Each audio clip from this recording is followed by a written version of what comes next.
Hello, everyone. Welcome to Van Chicagoland Stories, the podcast. I'm your host, Pete Costanis. Today's date is December 31st, 2021, last day of the year.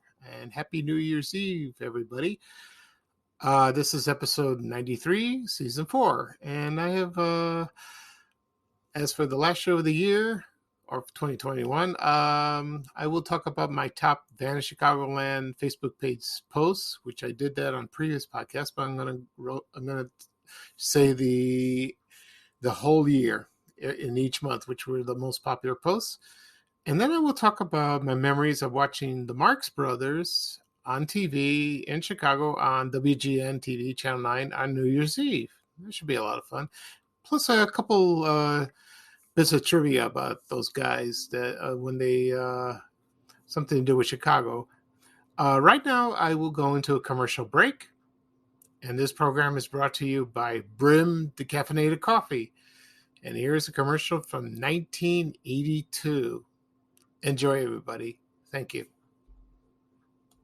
Really good today, guys. Better. Mark, I just broke 80. terrific. Let's have some coffee. Whoa. Only half a cup? I thought you liked coffee. I love the rich taste. It's the caffeine I can do without. Me too. That's why we're drinking Brim decaffeinated coffee. This is Brim? This is Brim. And it's decaffeinated, so you don't have to stop at half a cup. If it tastes this rich, I don't want to stop. Fill it to the rim. With Brim? Fill your cup to the rim with the richness of Brim. Okay, everybody, I am back. I hope you enjoyed that commercial for Brim Decaffeinated Coffee. They don't make that anymore. I have not seen it on the shelves in the store. Very popular brand in the 1970s and 80s. I remember watching the commercials when I was a kid, and their catchphrase was "Fill it up to the rim with Brim." To tell you the truth, I never tried it.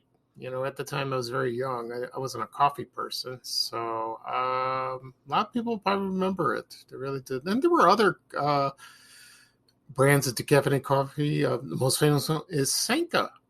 That's the most famous one of all. And I think I can't think of anything else. But the other brands had regular decaf, like Hills Brothers, Maxwell House. They still make that to this day. They still do. Folgers, of course, and so that was fun to go back and listen to that. Okay, today I will talk about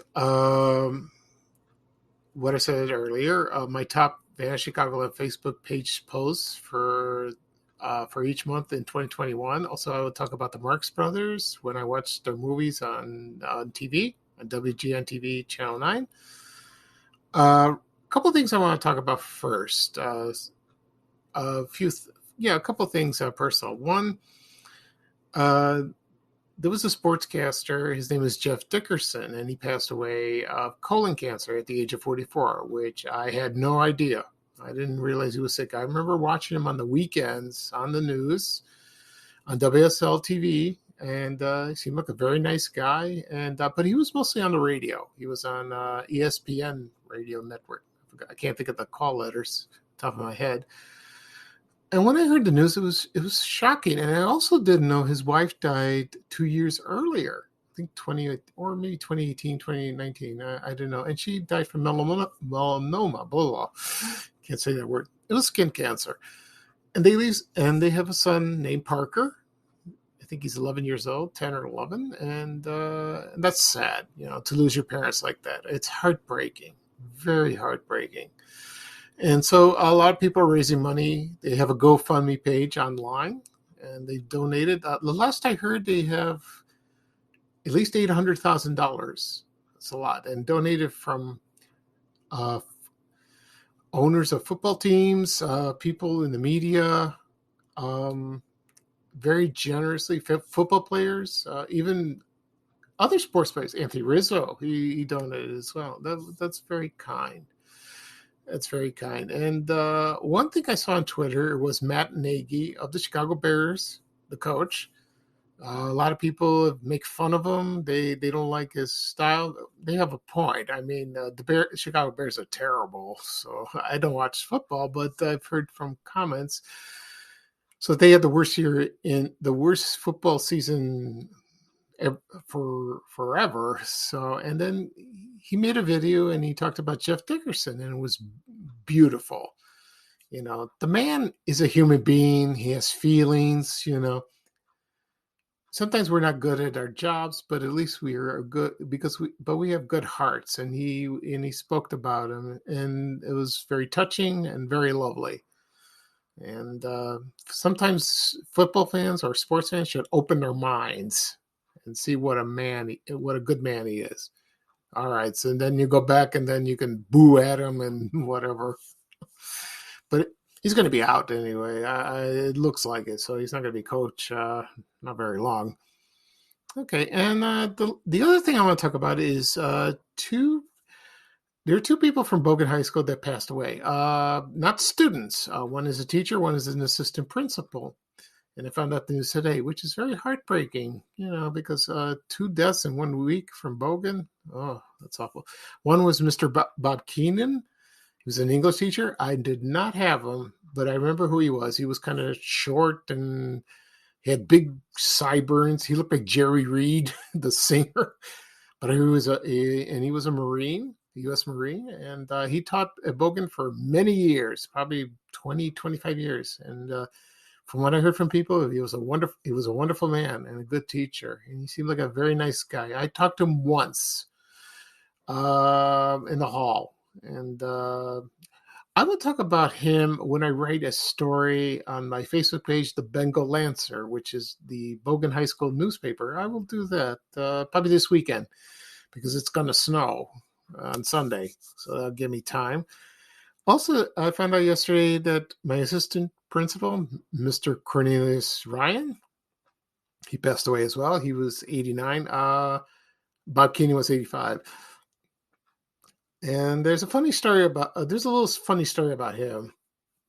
I heard he was a good man, but I've heard he was strict. And either you liked him or not. There were a lot of teachers or principal or people on the staff that you have a love-hate relationship. And one time I got into trouble. I won't go into detail with that. And I was in his office, and he had a cup of coffee, and it was a paper cup, and it was real full. And he had it on his desk. And he went over to get something, and then all of a sudden, out in the hall or somewhere in the office, I heard my name called, "Hey, Pete," real loud, and it scared the heck out of me. And then I plunged my elbow, and I hit the cup of coffee, and it landed on Mr. Cornelius's pants. At first, he yelled. He was angry at me, but then I explained, and then he remembered hearing the guy yelling at my name, and he was very forgiving. So thank God. I thought I was going to be more deep doo-doo than I was in here. So it's a shame that he passed away. He was a nice man. He really was. But he was there forever. He was over there at Bogan High School on the southwest side of Chicago. And a lot of people on Facebook remember him fondly. Like I said before, he was the good and the bad. So we will miss them. All the teachers are dying off, and it's sad. So, like I said before, I will probably write a little short story about both of them on my Facebook page, The Bengal Lancer, and we will see. Okay. So once it's published, you can check it out on Facebook, on the Bengal Lancer School Newspaper Facebook page. A lot of people that I went to school with know where it is, so just keep an eye for it. Okay. Right now, we're going to talk about the top Van Chicagoland Facebook page posts for 2021. I went down the list. I'm going to read off each month, but I'm not going to read off the numbers. But I'm just going to read off the number for December because I had one, and then I had to change it because there was one post that became more popular than the other one. Okay, so here we go. January of this year, the popular post was, I'm going to read them off, was Cuddly Dudley. February was Chicago telephone exchanges where you had your phone numbers. You had the first 2 letters. There were prefixes. You had 2 letters and a number. Excuse me. Third one was the entrance to Carson Perry and Scott and Company. Excuse me. I'm going to drink some water. That's better. Yes, March was Carson Perry and Scott and Company. It was the entrance to the store on State Street. Beautifully designed by Louis Sullivan. Gorgeous building. Still there, but Target is there. Okay, for April was a picture of a Chicago newsstand that was on the corner of West Randolph Street and South State Street, right across from Walgreens. It was from the 1960s. We missed those. You can't buy a paper anymore. You have to go to a convenience store, or if you could find one. Most people read online. But newsstands I don't think they're around. They're gone. Okay, May was there was an ad for Salerno cookies. What's unusual about this one? There was a kind called Chip and Mint, which I never heard, but the ad was from 1961, and that sounded interesting because I love mint. Okay, let's see. June was a photo of Marshall Fields at Water Tower Place. They just closed that. Okay, April, May, June. Let's see. January, February, March, April, May, June. July was Ron Popeil. He just passed away this year. Famous for his products, Mr. Microphone, Glass Froster. I'm trying to read on top of it. The Egg Scrambler, Pocket Fisherman. Wonderful products. Still used today. Okay, and let's see. In August was a menu from John's Garage. It was a restaurant. It was at Fort City Mall. Also at Whitfield Mall in Schaumburg and Hawthorne Center in Vernon Hills. And I think there was one in Fox Valley. I think so. Okay, and September was it was the Sears store at Whitfield Mall in Schaumburg, and they just closed it. And that was the last department store in Illinois. And Sears is still around. You could buy. You have to go online because I remember one time I bought a vacuum cleaner. I'm trying to find bags because I use them all up, and you couldn't go to the store and buy them. You had to order online. So I went on Amazon and I ordered it.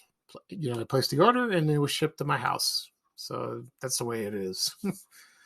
October was an article about the closing of Riverview Park.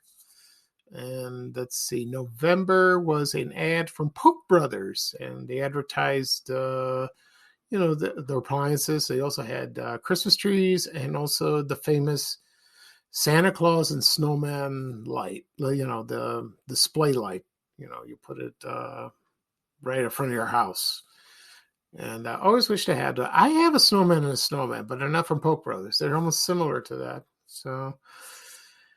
And last but not least, December. I don't think I mentioned December because it was too early. So my first one was going to be, it was called a color tone electric rotoreel that you place by your Christmas tree if you have an aluminum tree or silver or white tree, and you turn this on and it displays all these kaleidoscope colors, and it looks gorgeous. And it was like a big thing in the late 50s and early in the 60s. And that was from Sears, and it reached 54,986 people. Well, that is not the number one post in December. Now it's a photo I posted about a day ago, and it's a picture of a Jack in the Box restaurant located on South Archer Avenue and Narragansett Avenue by 55th Street near Kennedy High School. And a photo was taken in 1975, and in the background you see it was Jack in the Box, and then there was the Garfield Ridge Bank. I did mention it on the post. I apologize for that. And then there was the National Food Store. So you remember the big you remember the logo at the end, that color. It's beautiful, and that went off like crazy. And as we speak, it reached 73,644 people. That's a lot. So there you go. Those are my 12 most popular posts of 2021 on Van Chicagoland on my Facebook page. So thank you everyone for your support. And so more are coming. So, I'll start off the year in 2022 some beautiful things. We will see. Maybe some anniversary stuff. Too early to tell. Excuse me. So we will see. All right. The second thing I will talk about is the Marx Brothers, and my memories of watching their movies on New Year's Eve. And a lot of people loved it. They missed that so much on New Year's Eve. If you don't like to go to parties, or like you don't like crowds, drunks, or you don't feel like going out, getting dressed up and going out to a party. It's nice, but a lot of people don't like that. They like to stay home or invite people over, have a nice quiet evening, and just watch the countdown on television, and but for me, I when I was growing up, I did go to a few parties. I also went sometimes my church, not my church, my church or my other churches that I go to.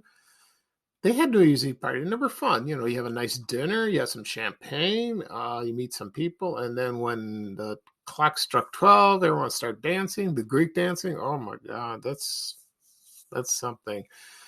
It's nice. And then, but me, I'm not a party person. So what I enjoyed was watching the movies on Channel 9 featured the Marx Brothers. And they did that, I think, started in the mid 70s all the way to the early 80s. And recently, I think Dean Richards from WGN Channel 9 did that. He showed a couple of them on New Year's Eve, I think 2 years ago. Could be wrong. And I recorded on my DVR and I watched them. So, and it felt like I was back to my youth. Oh, it was wonderful. I loved what he did. That was nice. He hasn't done it this year, but who knows? It might come back. We'll see about that. So that's why the Marx Brothers. They were born in New York, but they were raised in Chicago. They lived here for a while, and I found some very interesting history of it. And they moved from New York to Chicago in 1909. Their parents did, actually. The parents were Sam and Minnie Marx, and they lived in an apartment at 4649 South Calumet Avenue. I think that's by Brownsville area in the south. And for what I heard or read, the apartment building has been torn down, so it's a vacant lot. I think it is. Then they moved to a larger place. The address was 4512 South Grand Boulevard, which is now Martin Luther King Jr. Drive. Before that, it was called South Parkway. I remember that when I was little. And the house is still there. So if you take a drive over there, I believe there's a sign in front of the house, and it says the Marx Brothers lived there. I would love to go there and take a look at it and, drive by and see it. I would feel, oh my God, those guys lived there. Groucho lived there. Zeppo and Chico and Harpo and Gummo. That was another. And then after the war, after the World War I ended, the family moved to a farm. And it was by Countryside, Illinois. It wasn't Countryside before. That's like on LaGrange Road and Joliet Road, which was Route 66. And right now it's all built up. And so they did that. They owned a farm for just in case. And the boys, they entertained vaudeville, the theater, and did for a while. And then after that, they made their first move. Then they went to Broadway for the musical The Coconuts, and it turned into a film in 1929, and that was their first film. And it featured all four of them: Zeppo, Chico, Harpo, and Groucho. And Gummo was their manager, so he did not perform. So, but it was not their first film. I did a little research, and their first film was called Humor-esque. That came out in 1921, and it was like not a movie, but it was a silent movie. It was a short film, and it starred the Marx Brothers, but there's no print of that. So it's either been thrown out or it was just burned. And, but from according to sources, Groucho did not like it. He did not like the movie, but I wish they would saved it. That would have been fun. I doubt there's a copy anywhere. I don't think so. And that came out about 100 years ago, 1921. So that was really their first appearance on film. It was not the Coconuts. And then, so the Coconuts was based on a Broadway play from 1925. I watched the movie many times. It's kind of creaky, but it's entertaining. They have music, but I won't discuss the plot, but it was fun to watch it. But as they made more movies, it got funnier. They got funnier. So the movies they did was for the ones that featured the four Marx brothers was the Coconuts, Animal Crackers, Monkey Business, Horse Feathers, and my favorite. Well, it's not my favorite, but I love it. Is Duck Soup. And the rest they made was that Zeppo left. He didn't want to be part. He didn't want to be part of the team anymore. And the first one they made without him was the Night of the Opera, which is my all-time favorite. It is hilarious. I love that. And of course, there's singing. There's opera singing. It doesn't matter. It's still a great movie. And next was Day at the Races, Room Service, which featured Lucille Ball. At the Circus, Go West, The Big Store, Night in Casablanca, and also their last one was Love Happy, and that featured Marilyn Monroe. I don't know if it was her first movie role, but it was one of her earliest. So I've seen them all, and I have them on DVD, and they're still hilarious. Those guys, I can't stop laughing. So I would enjoy watching them. They had some famous lines and scenes.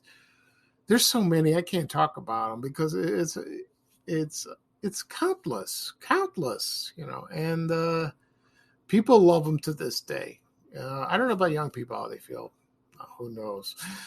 But I love them, and they're like the Three Stooges, but there was a lot of physical comedy of Three Stooges, a lot of violence like that. But the Marx Brothers, they didn't do that. They just said a lot of witty remarks, a lot of jokes. Harpo didn't speak, but he was very entertaining. Oh, he made me laugh. What a wonderful man, So, so my memories of that. So what I do on New Year's Eve, is watch the movies. And right now, if I am in the mood to watch the Marx Brothers, I have them on DVD. I can watch them. But I don't do that. So usually on New Year's Eve, I have a vasilopita, which is a cake or pie that my mother makes, that Greeks make. It's traditional, and you put a coin in, and whoever gets a coin gets good luck. And she will make that today, and we'll have it tonight when we cut it at midnight. And I always have some champagne. That is the only time I drink. It's the only thing I drink, or go to a festival. And I'm not a drinker, so I will have a glass of champagne. And then you stay up a little bit, and then you just relax on New Year's Day. And that's what I do. And it's very nice, very fun. Okay, that'll be all for today for this episode. Thank you for joining me and listening. I'm sorry, I'm coughing too much and rambling. I have a dry throat. So this is the last podcast episode for 2021. And I will do another one probably next week. Not this weekend. So because I just not in the mood, because it's going to snow this weekend. So I'm not going to do. So I'm going to have other things to do, and just relax. And I will do, like I said, I will do another podcast episode. It'll be the first episode of 2022, and I have a couple topics in mind to discuss to start off the new year. Should be a lot of fun. Okay. This is Pete Costanas, host of Chicagoland Stories, the podcast, episode 93, season 4. We got 7 more episodes to hit our milestone, 100. I'll have a special episode about that. So thank you again for joining me. Happy New Year. I hope you have a wonderful 2022. 2. I can't even say that. I'll say 20222. And bye-bye for now. And here's Ray Rayner saying bye-bye for now. Take care, everybody, and so long. Bye-bye. We have to go. Bye, bye, bye.